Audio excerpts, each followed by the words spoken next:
अस्सलाम वालेकुम students. Welcome to the session of NTS GAT general test quantitative reasoning.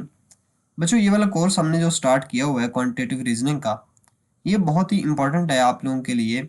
अगर आप क्वांटिटेटिव रीजनिंग का पोर्शन तैयार करना चाहते हैं तो इस मुकम्मल प्लेलिस्ट को वॉच करें और कोशिश करें कि हर एक लेक्चर को उसकी सीक्वेंस के हिसाब से देखें। फर्स्ट लेक्चर से स्टार्ट करें और इस कोर्स को कंप्लीट देखें। ओके, तो आज हम इस वीडियो के अंदर लेक्चर नंबर 3 जो है इसको डिस्कस करने लगे हैं। यहाँ पर देखें तो हमारे पास एरिया ऑफ सर्कल दिया हुआ है, इसको हम डिस्कस करेंगे आज के। एरिया ऑफ सर्कल क्या होता है और सर्कल के बाकी भी कुछ कंपोनेंट्स हैं उनको भी सीखेंगे। अच्छा, ये वाला हमारे पास जो है ना, ये एक जो डायग्राम दी गई है ये बेसिकली सर्कल की दी गई है और इसका ये जो अंदर वाला ब्लू वाला एरिया है, ये वाला सारे का सारा एरिया इसका कहलाता है कि ये इसका एरिया है। ठीक है, जो इसमें शेड हुआ हुआ है ना, ब्लू शेड है, तो ये वाला एरिया सारे का सारा कहलाता है कि ये इसका एरिया है, एरिया ऑफ द सर्कल। और ये जो इसका बॉर्डर होता है ना, ये जो बॉर्डर लाइन दी गई है साइड पे इसके सर्कल के, ये वाली जो बाउंड्री दी गई है, इस बाउंड्री को बेसिकली हम कहते हैं कि ये इसका सर्कम्फेरेंस है। ठीक है, और ये जो हमारे पास इसके सेंटर से लेकर इसके बाउंड्री तक का जो सीधी एक स्ट्रेट लाइन होती है, इसको हम इसका रेडियस बोलते हैं। और अगर यही लाइन डबल कर दी जाए तो ये हमारे पास डायमीटर बन जाती है। यानी कि यहाँ पे बेसिकली डायमीटर जो होता है ये इक्वल होता है रेडियस का डबल, यानी कि 2r। अगर हम रेडियस को डबल करेंगे तो वो हमारे पास डायमीटर आ जाता है। इसका मतलब ये हुआ कि कई जगह पे हम 2r की जगह पे डायमीटर भी लिख सकते हैं। अच्छा, यहाँ पे सबसे पहले तो हम डिस्कस कर लेते हैं कि एरिया का फार्मूला हमारे पास क्या होता है। बेसिकली एरिया का फार्मूला होता है पाई आर स्क्वायर। ठीक है, एरिया ऑफ सर्कल जो होता है ये इक्वल होता है पाई आर स्क्वायर के। और जो हमारे पास यहाँ पे हमने आर की जगह पे जो वैल्यू लिखनी है वो बेसिकली रेडियस की वैल्यू होगी, और पाई की जो वैल्यू होगी ये आप ये वाली या ये वाली दोनों में से कोई भी यूज कर सकते हैं, दोनों यहाँ पे सेम है। ये पाई की वैल्यू आप लोगों को ज़बानी याद रखनी होगी। यहाँ पे एक क्वेश्चन है, फॉर एग्जांपल इस क्वेश्चन को हम देख लेते हैं। If diameter of a circle is 14 centimetre, कि एक सर्कल है जिसका डायमीटर जो है ना वो 14 सेंटीमीटर है। फाइंड इट्स एरिया, हमने इसका एरिया फाइंड करना है। अच्छा बच्चों, एरिया के लिए हमें मतलब क्या चाहिए होता है, एक तो हमें पाई की वैल्यू चाहिए होती है, दूसरे नंबर पे रेडियस यानी कि आर चाहिए होता है। यहाँ पे उन्होंने रेडियस नहीं दिया बल्कि हमें डायमीटर बता दिया है, तो यहाँ से सबसे पहले डायमीटर की वैल्यू से हम रेडियस की वैल्यू निकाल लेंगे। यानी कि डायमीटर इक्वल होता है 2r के, तो यहाँ से हमारे पास जो रेडियस होगा r होगा, ये इक्वल आ जाएगा डायमीटर डिवाइडेड बाय 2। डायमीटर को 2 पे डिवाइड कर दें तो जो एक हिस्सा आएगा वो हमारे पास रेडियस ही तो होगा। यानी कि ये हमारे पास 14 डिवाइडेड बाय 2 आ जाएगा which is equal to radius. तो यहाँ से रेडियस बेसिकली इक्वल आ जाएगा 7 के। अच्छा बच्चों, अब हम यहाँ से इसका एरिया निकाल सकते हैं कि एरिया इज इक्वल टू होता है पाई आर स्क्वायर, पाई की जगह पे 3.14 और ये मल्टीप्लाई हो जाएगा 7 रेडियस की जगह पे और इसका स्क्वायर। अच्छा बच्चों, इसका ना 7 7 ज़ार 49 आ जाएगा और ये जो हमारे पास 3.14 है इसको सेम टू सेम लिख देते हैं। अब इन दोनों को हम आपस में करवा देंगे मल्टीप्लाई, तो मल्टीप्लाई करवा के जो आंसर आएगा तो वो हमारे पास अप्रॉक्सीमेटली 154 आएगा। अच्छा बच्चों, इसके साथ मैंने यहाँ पे ना इसका जो यूनिट लिखा हुआ है ना सेंटीमीटर स्क्वायर लिखा है। जो एरिया होता है ना, एरिया का यूनिट बेसिकली जो होता है वो स्क्वायर में होता है। ठीक है, चूंकि इसका जो रेडियस था या डायमीटर था वो हमारे पास सेंटीमीटर में था, तो इसका जो एरिया निकलेगा यहाँ से वो भी सेंटीमीटर में ही निकलेगा। अच्छा बच्चों, इसके बाद हम बात करते हैं इसके सर्क्यूमफेरेंस के रिलेटेड भी काफ़ी सारे क्वेश्चंस पेपर में पूछे जाते हैं। सर्क्यूमफेरेंस यहाँ पे देखें तो ये जो हमारे पास अगेन एक डायग्राम है, ये वाली एक सर्कल की डायग्राम है जिसकी ये जो रेड बाउंड्री है ना ये शो कर रही है कि ये इसका सर्क्यूमफेरेंस है।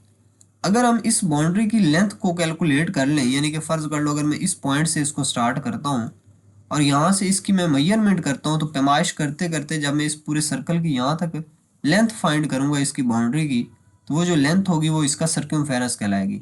यानी कि ऐसे समझ लें कि सर्कल की जो बाउंड्री होती है उसको हम सर्क्यूमफेरेंस बोलते हैं।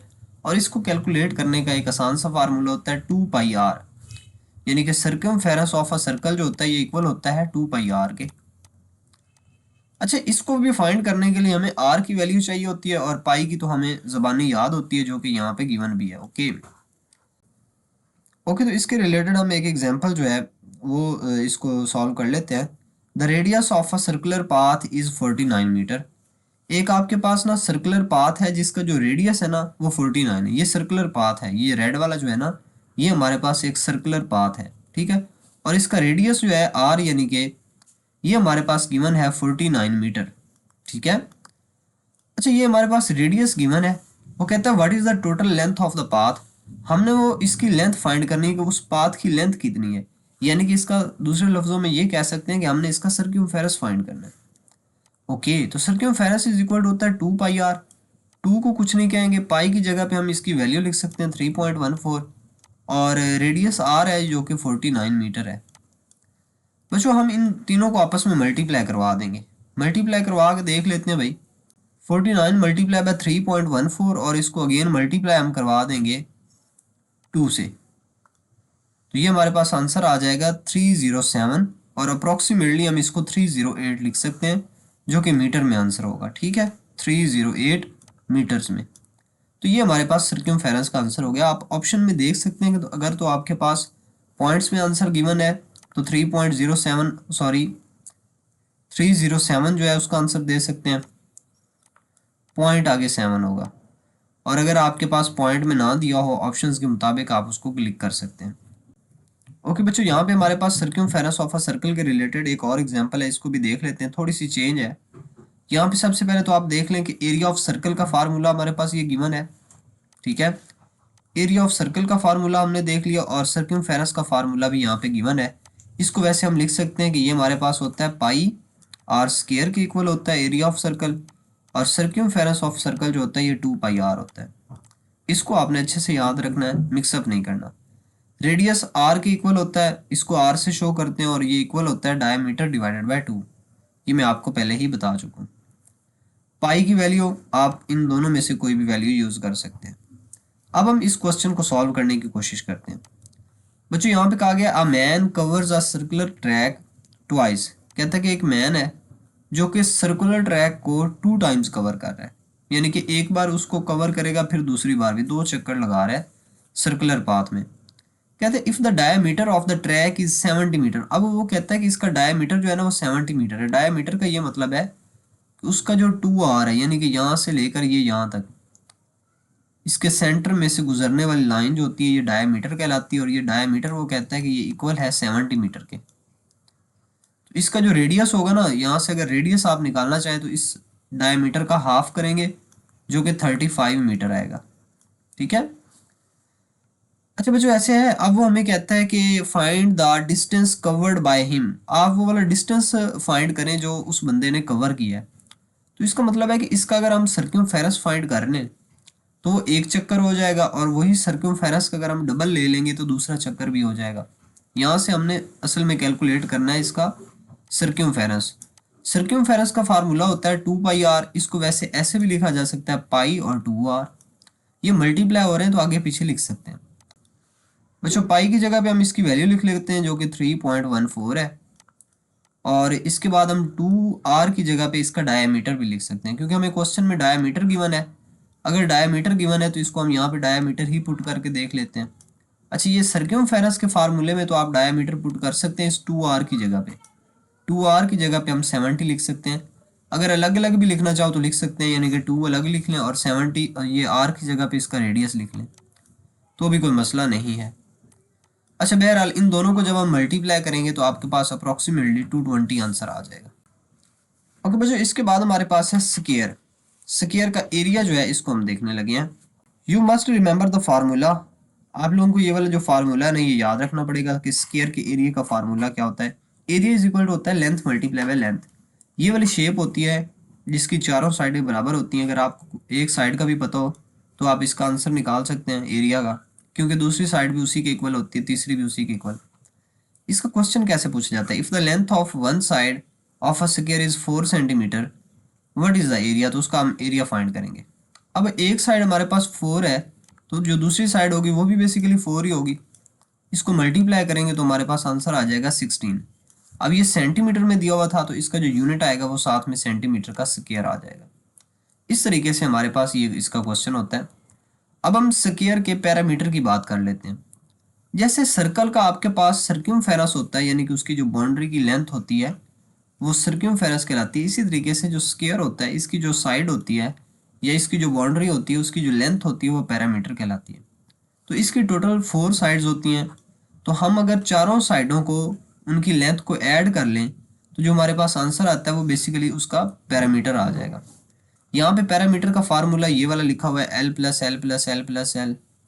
लेकिन इसको हम थोड़ा सा डायरेक्ट सॉल्व करके ये भी लिख सकते हैं कि 4 मल्टीप्लाई बाय एल, या इसको ये भी लिखा जाता है कि 4L, क्योंकि ये 4 बार जो है ना आपस में L मल्टीप्लाई हो रहे हैं।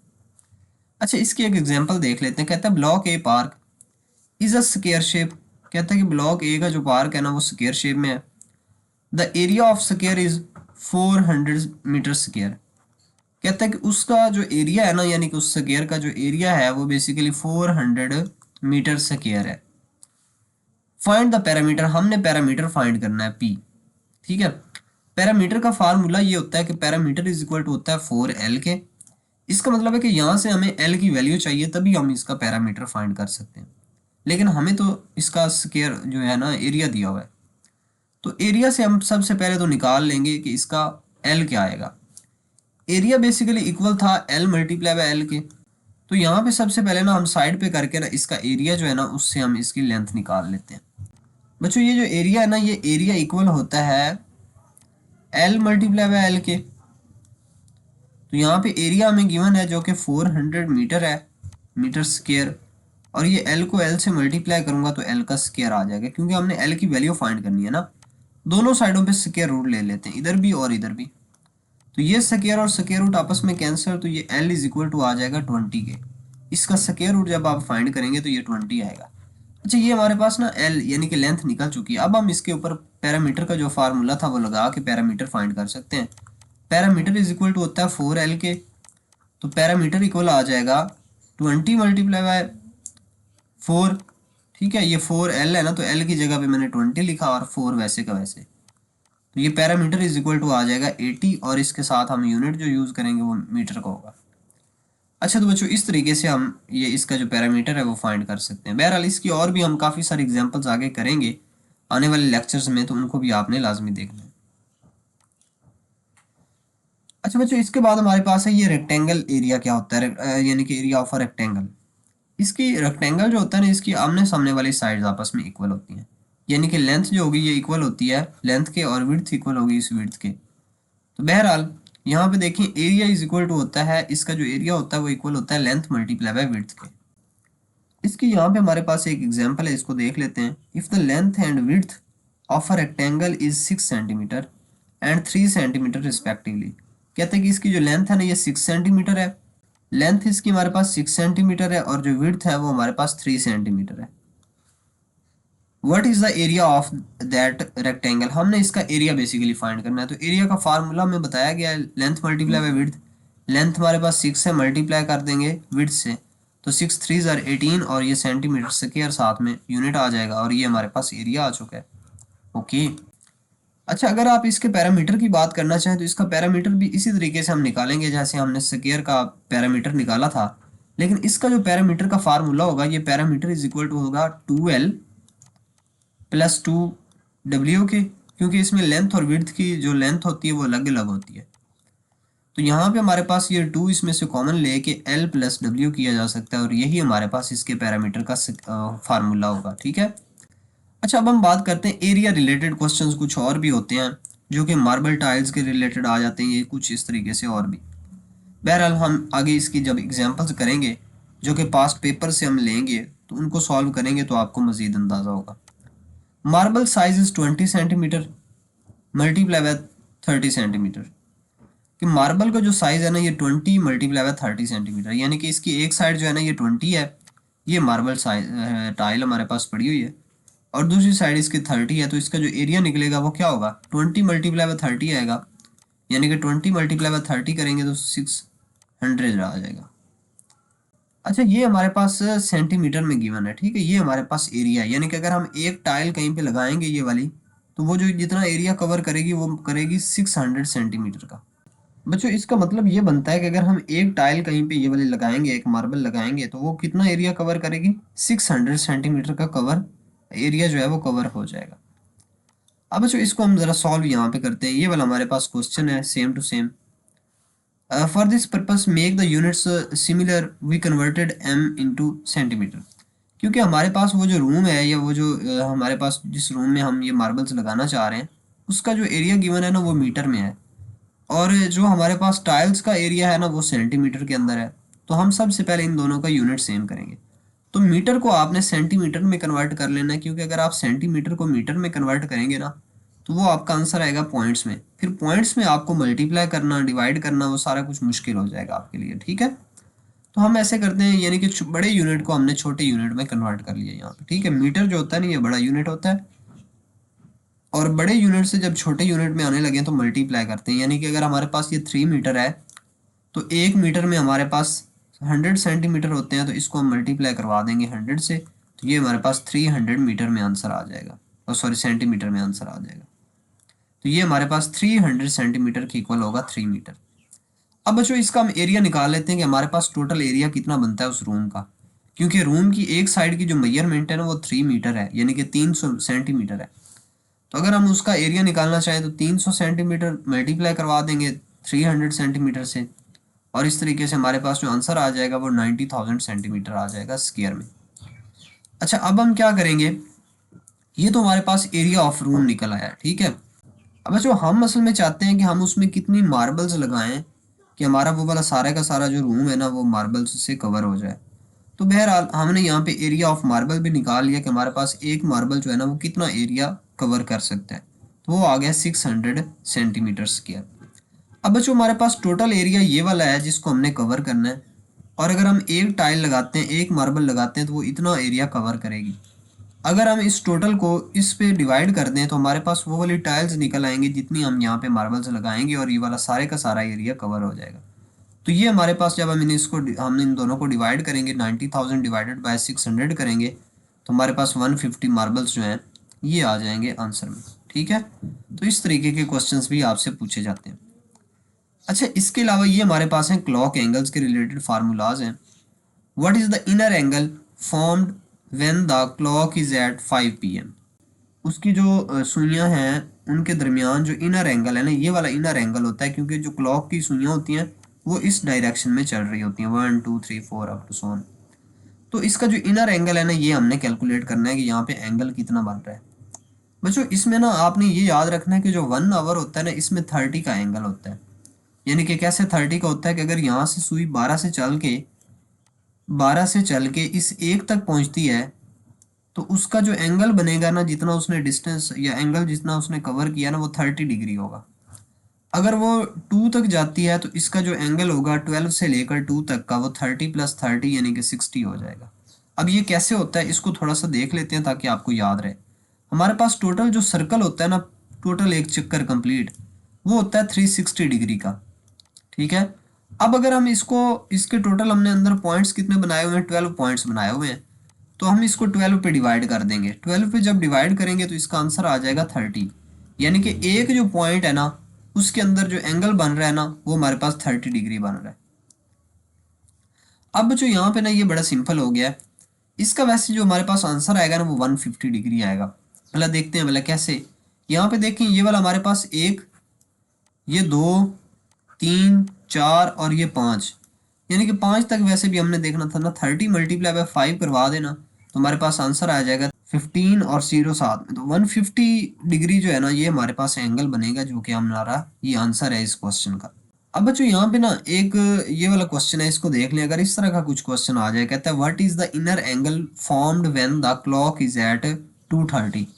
2:30 जब हो जाए तो उस वक्त आपका जो एंगल है ना वो क्या बन रहा होगा। अब देखें जब 2 बजते हैं ना तो ये वाली जो सुई होती है ना ये सेंटर में होती है, यानी कि 2 और 3 के सेंटर में। तो इसका मतलब है कि ये जब 3 तक पहुंचेगी ना तो ये कितना एंगल कवर करेगी, 15 डिग्री का। क्योंकि टोटल 2 से लेकर 3 तक होना था 30, लेकिन ये हाफ कवर कर चुकी है और हाफ रहता है। तो 15 डिग्री ये वाला, 30 डिग्री ये वाला, 30 डिग्री ये वाला और 30 ही ये वाला। तो ये अगर हम टोटल कैलकुलेट करेंगे तो 105 आएगा। ठीक है, यहाँ पे ये मैंने इसको आपको याद रखने के लिए बताया हुआ है कि 1 आवर जो होगा वो 30 डिग्री का होगा, अगर हाफ आवर होगा तो वो 15 डिग्री का होगा, और अगर 1/4 होगा यानी हाफ आवर का भी हाफ ठीक है, यानी कि 15 मिनट्स, तो वो आपके पास 7.5 डिग्री का हो जाएगा। तो बहरहाल इस तरीके से आप इसकी कैलकुलेशन कर सकते हैं। अगर आप इसका हर 5-5 मिनट का भी देखना चाहें तो भी देख सकते हैं। यानी कि ये आपके पास जो टोटल यहाँ से 1 से लेकर 2 तक जाएंगे तो ये 5 मिनट बनते हैं। ठीक है, अगर 5 मिनट का होता है तो 5 मिनट आपके पास 30 डिग्री के बन रहे हैं, तो 1 मिनट इसमें से आप निकाल सकते हैं। 30 डिवाइड बाय 5 करेंगे तो 1 मिनट का भी आ जाएगा कि 1 मिनट आपका कितने के इक्वल होगा।